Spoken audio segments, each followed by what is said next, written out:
नमस्कार, देवभूमि समाचार में आप सभी का स्वागत है। मैं आपके साथ दिव्या पांडे। बुलेटिन की शुरुआत करेंगे। उत्तराखंड के मुख्यमंत्री पुष्कर सिंह धामी ने IRDT ऑडिटोरियम में आयोजित हिमालय दिवस कार्यक्रम को संबोधित करते हुए कहा है कि राज्य सरकार हिमालय संरक्षण के लिए पूर्ण प्रतिबद्धता के साथ कार्य कर रही है और इस महत्वपूर्ण मिशन में हर व्यक्ति की भूमिका भी उतनी ही आवश्यक है। तो मुख्यमंत्री धामी ने कहा है कि हिमालय क्षेत्र पर बढ़ते खतरों को रेखांकित करते हुए जलवायु परिवर्तन, अनियंत्रित विकास और प्राकृतिक अनुसंधानों को बेतरतीब दोहन से हिमालय का नाजुक संतुलन बिगड़ रहा है। उन्होंने चेतावनी दी है कि अगर यह स्थिति बनी रही तो हिमनदों का पिघलना आने वाले समय में गंभीर जल संकट और पारिस्थितिक असंतुलन का कारण बन सकता है। महत्वपूर्ण योगदान देने वाले सभी गणमान्य व्यक्तियों को भी आज यहाँ पर सम्मानित करने का अवसर प्राप्त हो रहा है। मैं आज के इस कार्यक्रम में सम्मानित होने वाले सभी विद्यार्थियों को, सभी महानुभावों को, गणमान्यों को हार्दिक बधाई एवं शुभकामनाएं देता हूँ और सबको भाइयों बहनों, हिंदुस्तान अखबार न केवल देश के अग्रणी समाचार पत्रों में से एक है, बल्कि कई पक्षों से अपनी निष्पक्ष पत्रकारिता और राष्ट्र निर्माण महत्वपूर्ण भूमिका के लिए पहचाना जाता है। मुझे बताया गया कि हिमालय की रक्षा के लिए प्रत्येक व्यक्ति को जागरूक करने का हिंदुस्तान अखबार द्वारा 2012 से हिमालय बचाओ अभियान की शुरुआत की गई और यह अभियान आज जन जन का अभियान बन चुका है, जिससे जुड़कर लोग हिमालय की रक्षा करने के प्रति जागरूक हो रहे हैं। भाई बहनों, हिमालय केवल एक पर्वतमाला नहीं बल्कि हमारे देश की आत्मा, संस्कृति और प्रकृति की अनुपम धरोहर है। इससे निकलने वाली जीवनदायिनी नदियां यहाँ एक और देश के करोड़ों लोगों को पीने का पानी मुहैया कराती है, वहीं ये ऊर्जा का भी प्रमुख स्रोत है। हिमालय में पाई जाने वाली दुर्लभ वनस्पतियां और जीव जंतु भी हमारे पर्यावरण के महत्वपूर्ण धरोहर है। पूरे हिमालय क्षेत्र में पहली ये अनूठी प्राकृतिक विविधता हमारी सांस्कृतिक पहचान का अटूट हिस्सा है, लेकिन आज हम हमारी समुद्र धरोहर को जिस प्रकार से चुनौती मिल रही है, निश्चित रूप से हम सबके लिए एक चुनौती है। जलवायु परिवर्तन, अनियंत्रित विकास, प्राकृतिक संसाधनों का अंधाधुंध दोहन हिमालय की संतुलन को बिगाड़ रहे हैं। आज आवश्यक है कि हम हिमालय के संरक्षण के प्रति गंभीरता से सोचें और कार्य करें। कई वर्षों से हिमालय लगातार आपदाओं का सामना कर रहा है और इसके लिए केवल स्थानीय कारणों को दोष नहीं दिया जा सकता। वास्तव में पूरी दुनिया की जो बदलती हुई जीवन शैली है और ऊर्जा के अत्यधिक उपयोग का परिणाम है, जिसने ग्लोबल वार्मिंग और जलवायु परिवर्तन जैसी समस्याओं को जन्म दिया है। इसका सबसे बड़ा असर हिमालय में ही पड़ता है, क्योंकि क्षेत्र अत्यंत संवेदनशील है।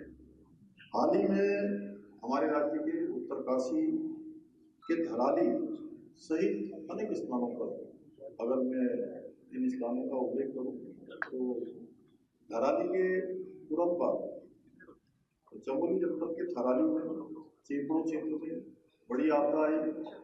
पौड़ी जनपद के सैंती ग्राम सभा और पैठानी के आसपास का पूरा क्षेत्र, पीठ साइड के क्षेत्र में बड़ी आपदा का सामना वहाँ के लोगों ने। इसके बाद रुद्रप्रयाग जनपद के जखोली और उसके आसपास, गुप्तकाशी के आसपास, उत्तरकाशी में ही यमुना जी में बहुत तेज मलबा आ जाने के कारण से, बादल फटने के कारण से यमुना जी का मार्ग अवरुद्ध हो गया और वहाँ एक झील बन गई श्याना चट्टी में, और जिसमें लगभग 25-30 फुट पानी, उसमें तीसरी मंजिल होटल के जो है वहां तक पहुंच गया। जनपद बागेश्वर में अंतिम ग्राम सभा में कपूर क्षेत्र, वहां भी इसी प्रकार से बादल फटा और 5 लोग इस आपदा के काल में समाप्त। ऐसा कोई जनपद नहीं है, मैदानी क्षेत्रों में जल भरा हुआ है, पर्वतीय क्षेत्रों में बादल फट रहे हैं, भूस्खलन हो रहा है। अभी कुछ दिनों पहले फरवरी के माह में माणा क्षेत्र में बड़ा भूस्खलन है। तो हमको प्रत्येक वर्ष इन आपदाओं का सामना करना पड़ता है। इस वर्ष कुछ ज्यादा हम लोगों को इन आपदाओं से हमारे को सामना हो रहा है। भाई बहनों, हमारी सरकार इस स्थिति से निपटने के लिए कई महत्वपूर्ण कदम उठा रही है, परंतु इस स्थिति से निपटने के लिए हम सभी को सामूहिक प्रयास करने की भी आवश्यकता है। इस प्रकार हिंदुस्तान मीडिया समूह अपनी इस जिम्मेदारी को समझते हुए कई वर्षों से हिमालय के संरक्षण के लिए प्रयासरत है। उसी प्रकार हम सबको भी अपनी जिम्मेदारी समझकर इस दिशा में प्रयास करने होंगे। हमारी सरकार हिमालयन क्षेत्रों में पर्यावरणीय संतुलन बनाए रखने के लिए वन संरक्षण, जल संरक्षण और स्वच्छ ऊर्जा के स्रोतों को बढ़ावा देने के लिए कार्य कर रही है। साथ ही पौधारोपण अभियान, जल संरक्षण अभियान, पर्यावरण जागरूकता कार्यक्रमों के माध्यम से हम हिमालय के संरक्षण का नियमित प्रयास कर रहे हैं। इसके साथ ही हमने जलवायु परिवर्तन के प्रभाव को कम करने के लिए सौर ऊर्जा सहित नवीकरणीय ऊर्जा स्रोतों को बढ़ावा देने के लिए कई योजनाएं प्रारंभ की है। मेरा मानना है कि हमें पर्यटन क्षेत्र में पर्यावरणीय संरक्षण की दिशा में ध्यान देना होगा। हिमालय क्षेत्र में पर्यटन एक प्रमुख आर्थिक गतिविधि का प्रमुख आर्थिक गतिविधि है, लेकिन अनियंत्रित और असंवेदनशील पर्यटन हिमालय के पर्यावरण को नुकसानदायक साबित हो सकता है। इसलिए हमें सस्टेनेबल टूरिज्म को बढ़ावा देना होगा, जिससे पर्यावरण के नुकसान को पहुंचाए बिना पर्यटन का विकास किया जा सके। हमने राज्य में प्लास्टिक वेस्ट के प्रबंधन के लिए डिजिटल डिपॉजिट रिफंड सिस्टम प्रारंभ किया था। मुझे प्रसन्नता है कि हमारी एक छोटी सी पहल से हम हिमालय क्षेत्र में 72 टन कार्बन उत्सर्जन को कम करने में सफल रहे। तो वही प्रधानमंत्री नरेंद्र मोदी के संभावित उत्तराखंड दौरे को लेकर तैयारियां जोरों पर है। बता दें, मुख्यमंत्री पुष्कर सिंह धामी आज सुबह जॉली ग्रांट एयरपोर्ट पहुंचे और व्यवस्थाओं का जायजा लिया।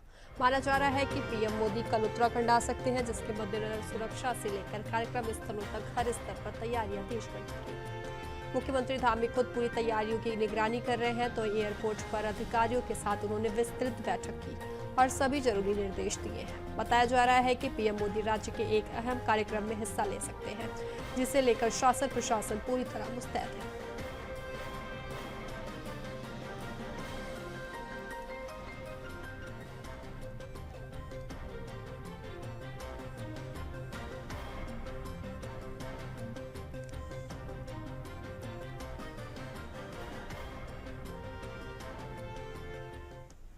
तो अगली खबर की ओर रुख करेंगे। प्रधानमंत्री नरेंद्र मोदी कल एक दिवसीय दौरे पर उत्तराखंड आ रहे हैं। माना जा रहा है कि शाम को 4 बजे प्रधानमंत्री जॉली ग्रांट एयरपोर्ट पहुंचेंगे।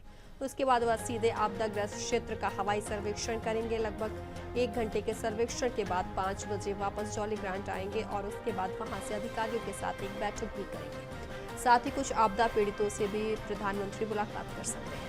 वहीं प्रधानमंत्री के इस दौरे को लेकर उत्तराखंड बीजेपी भी खास मान रही है। विधायक विनोद चमोली का मानना है कि प्रदेश ने केंद्र से 6,000 करोड़ रुपए की आर्थिक सहायता के लिए अनुरोध किया था, लिहाजा प्रधानमंत्री इसका आकलन करने भी प्रभावित इलाकों में जा रहे हैं। ऐसे में प्रधानमंत्री का उत्तराखंड दौरा आपदा प्रबंधन के क्षेत्र में मददगार साबित होगा।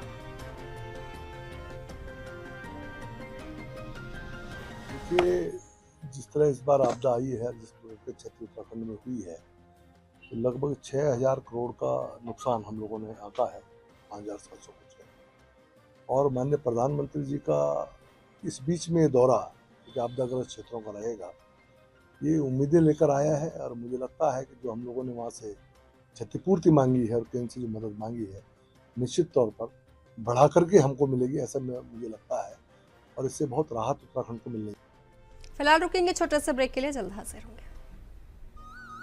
ब्रेक के बाद एक बार फिर से देवभूमि समाचार में आप सभी का स्वागत है। तो खबरों में आगे बढ़ेंगे। रुड़की से एक और चौंकाने वाला वीडियो सोशल मीडिया पर वायरल हो रहा है, जिसमें कुछ युवक चलती कार पर सड़क पर हुड़दंग करते हुए नजर आ रहे हैं। बता दें, कार की सनरूफ से बाहर निकले युवक द्वारा पटाखे जलाने की घटना ने आम लोगों को परेशानी में डाल दिया है। अब इस मामले पर हरिद्वार पुलिस ने संज्ञान लिया है। तो वहीं आपको बता दें कि ये पहली बार नहीं है जब रुड़की में इस तरह का हुड़दंग सामने हो रहा हो। लगातार वायरल हो रहे ऐसे वीडियो अब सवाल खड़े कर रहे हैं कि क्या युवाओं के लिए कानून का डर खत्म हो चुका है। रुड़की में युवाओं को बता दें, युवाओं का चलती कार पर हुड़दंग जारी है।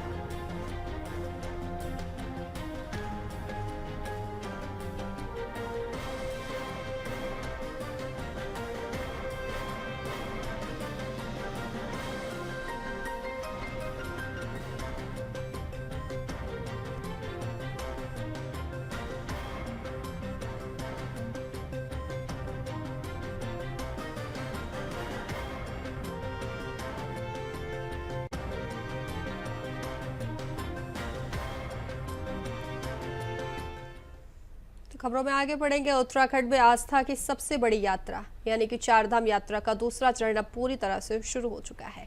शुरुआती दिनों में मौसम के खराब रहने के चलते यात्रा 5 सितंबर तक रोक दी गई थी, लेकिन अब यात्रा केदारनाथ, बद्रीनाथ और हेमकुंड साहिब के रास्ते श्रद्धालुओं के लिए खोल दिए गए हैं। हालांकि गंगोत्री और यमुनोत्री मार्ग अभी भी कुछ चुनौतियों से जूझ रहे हैं। तो वहीं आपको बता दें कि उत्तराखंड में चारधाम यात्रा एक बार फिर रफ्तार पकड़ चुकी है। मौसम ने राहत दी है और 6 सितंबर से बाबा केदारनाथ, बद्रीनाथ और हेमकुंड साहिब की यात्रा पूरी तरह से चालू हो चुकी है। तो ये चारधाम यात्रा उत्तराखंड की आस्था और आर्थिकी दोनों का आधार है। हालांकि प्रशासन अलर्ट है, लेकिन श्रद्धालुओं को भी संयम और सतर्कता बरतने की जरूरत है। तो वही मौसम और मार्ग की स्थितियों की जानकारी लिए बिना यात्रा पर निकलना जोखिम भरा हो सकता है।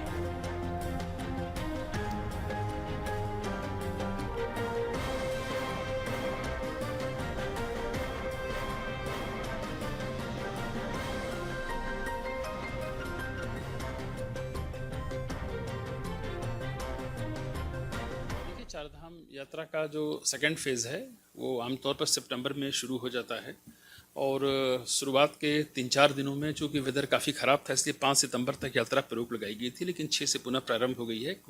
बाबा केदार, बद्री और हेमकुंड साहिब यात्रा यथावत चल रही है। गंगोत्री और यमुनोत्री में भी रोड के कुछ इश्यूज़ हैं। हालांकि छोटी गाड़ियाँ निकल सकती हैं, लेकिन अभी भी सुरक्षा की दृष्टि से जब तक उसमें थोड़े बहुत काम और न हो जाएं, लेकिन हम उम्मीद कर रहे हैं कि 15 सितंबर तक आते आते ये सभी रूट हमारे थ्रू हो जाएंगे और 15 तारीख से हमारी हेली सर्विसेज भी प्रारंभ हो जाएंगी। तो एक खबर देहरादून से बता दें आपको, आज हुई कैबिनेट बैठक में 6 महत्वपूर्ण प्रस्तावों को मंजूरी दे दी गई है। बैठक के बाद महानिदेशक सूचना बंशीधर तिवारी ने प्रेस वार्ता कर निर्णयों की जानकारी दी है। उच्च न्यायालय के अधिष्ठान कार्यालय में 2 पदों का सृजन किया गया है। साथ ही वरिष्ठ प्रमुख, निजी सचिव और आशुलिपिक के पद भी बनाए गए हैं। तो उधम सिंह नगर जिले में भूमि जिला विकास प्राधिकरण को आवंटित की गई है। देहरादून शहर में ट्रैफिक व्यवस्था सुधारने के लिए देहरादून सिटी ट्रांसपोर्ट लिमिटेड का गठन किया गया है। इसके अलावा उत्तराखंड सेवा का अधिकार नवम वार्षिक प्रतिवेदन 2023-24 को विधानसभा पटल पर प्रस्तुत किए जाने का निर्णय भी लिया गया है।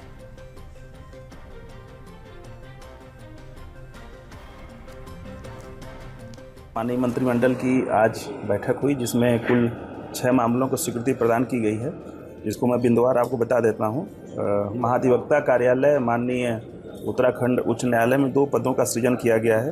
एक वरिष्ठ प्रमुख निजी सचिव और एक आशुलिपिक का 2 पदों का सृजन जो महाधिवक्ता कार्यालय है माननीय उत्तराखंड उच्च न्यायालय में उसको स्वीकृति प्रदान की गई है। जनपद ऊधम सिंह नगर में फाजलपुर महरौला में प्राधिकरण ने वहाँ पर ज़मीन की मांग कर रखी थी, उसको आज माननीय मंत्रिमंडल ने 9 हेक्टेयर भूमि वर्तमान सर्किल रेट पर प्राधिकरण को हस्तांतरित की है, जिसमें वो अपना कमर्शियल और जो आवासीय परियोजना है उसको ले आएंगे। 9.9 हेक्टेयर। देहरादून शहर में ट्रैफिक व्यवस्था में सुधार हेतु देहरादून सिटी ट्रांसपोर्ट लिमिटेड नाम से एक स्पेशल पर्पज व्हीकल का गठन किया गया है।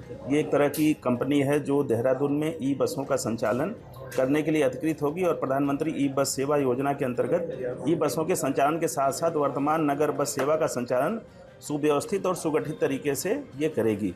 देहरादून सिटी ट्रांसपोर्ट लिमिटेड नामक जो ये फर्म है उसको गठन करने की आज सहमति माननीय मंत्रिमंडल के द्वारा प्रदान की गई। तो खबरों में आगे बढ़ेंगे। उत्तराखंड सरकार ने कैबिनेट बैठक में विकास से जुड़े कई अहम फैसले लिए हैं। बता दें, पशुपालन विभाग द्वारा 9 पर्वतीय जनपदों में कुक्कुट आहार सब्सिडी योजना को मंजूरी दी गई है, जिससे 2025-26 में कुल 1597 कुक्कुट पालकों को लाभ मिलेगा।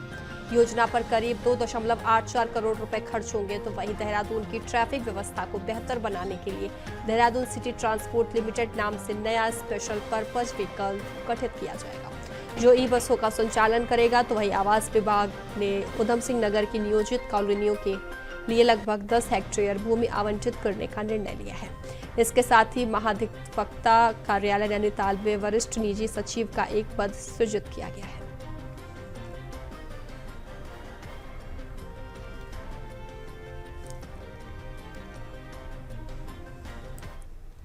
खबरों में आगे बढ़ेंगे। उत्तराखंड की राजधानी देहरादून से एक सराहनीय पहल सामने आई है। बता दें, मुख्यमंत्री की प्रेरणा से जिलाधिकारी सविन बंसल ने राइफल क्लब फंड के माध्यम से जरूरतमंदों की मदद का बेड़ा उठाया है।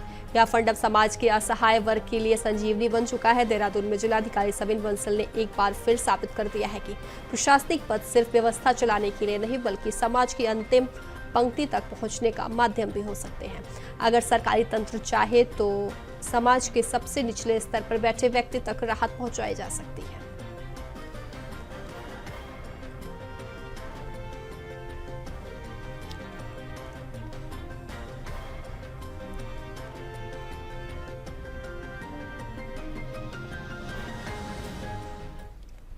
तो खबरों में आगे बढ़ेंगे। उत्तरकाशी जनपद में गंगोत्री राष्ट्रीय राजमार्ग नालू पानी वाले हिस्से के पास पहाड़ से बड़े बड़े बोल्डर गिरने से एक बार फिर यातायात बाधित हो गया है।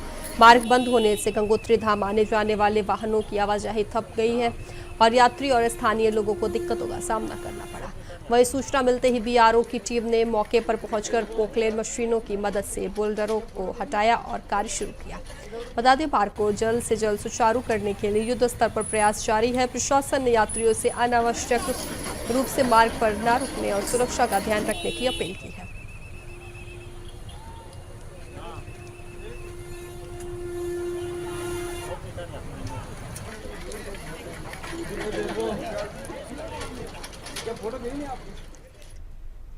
अगली खबर की ओर रुख करेंगे। देहरादून जनपद में अवैध खनन पर अब पुलिस का शिकंजा कसता जा रहा है। बता दें कि वरिष्ठ पुलिस अधीक्षक के निर्देश पर चलाए जा रहे विशेष अभियान के तहत विकासनगर क्षेत्र में कार्रवाई की गई है। बता दें कि बुधवार को डाक पत्थर बाड़वाला क्षेत्र में नदी किनारे चोरी छिपे खनन की सूचना पर पुलिस और खनन विभाग की टीम मौके पर पहुंची है। टीम को देख वाहन चालक ट्रैक्टर ट्रॉलियों के साथ भागने लगे, लेकिन पुलिस ने तुरंत घेराबंदी कर उन्हें दबोच लिया। मौके से 6 ट्रैक्टर ट्रॉलियां सीज की गई है। इनमें से एक ट्रॉली मिला है, जबकि शेष 5 ट्रॉलियां बिना नंबर की पाई गई हैं।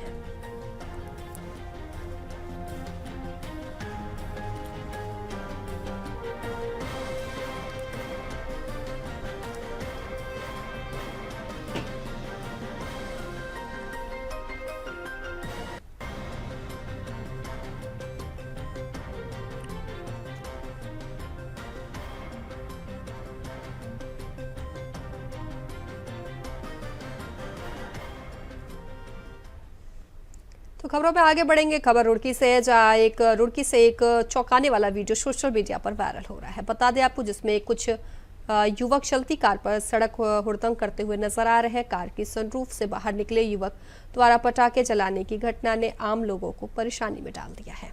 बता दें, अब इस मामले पर हरिद्वार पुलिस ने संज्ञान लिया है। तो ये पहली बार नहीं है जब रुड़की में इस तरह का हुड़दंग सामने आया हो। लगातार वायरल हो रहे ऐसे वीडियो अब सवाल खड़े हो रहे हैं कि क्या युवाओं के लिए कानून का डर अब खत्म हो चुका है। तो वही आपको बता दें, रुड़की में युवाओं का चलती कार पर हुड़दंग जारी है। पोस्ट से भी इस टाइप की वीडियो हम लोग लगातार लोगों की जागरूकता के लिए, लोगों को इस संबंध में सेंसिटाइज करने के लिए करते रहे। इस प्रकार क्योंकि सनरूफ का मोटिव कुछ और कंपनियों द्वारा दिया जाता है, लेकिन कई लोग सनरूफ से बाहर निकल के इस तरीके के हुड़दंग भी करते हैं और कई एक्सीडेंट्स भी ऐसे होते हैं। मैं सभी लोगों से ये आह्वान भी करूँगा, सभी लोगों से मैं ये अपनी ओर से ऐसी उनसे उम्मीद करता हूँ कि इस प्रकार की जो सनरूफ से बाहर निकल के हुड़दंग ना मचाएं। इस तरीके की अगर ऐसा कोई मामला हुड़दंग मचाता हुआ पाया जाता है तो उसके खिलाफ जो भी वैधानिक कार्रवाई की जाएगी। तो फिलहाल देवभूमि समाचार में अभी के लिए बस इतना ही। बने रहें इंडिया वॉइस के साथ। नमस्कार।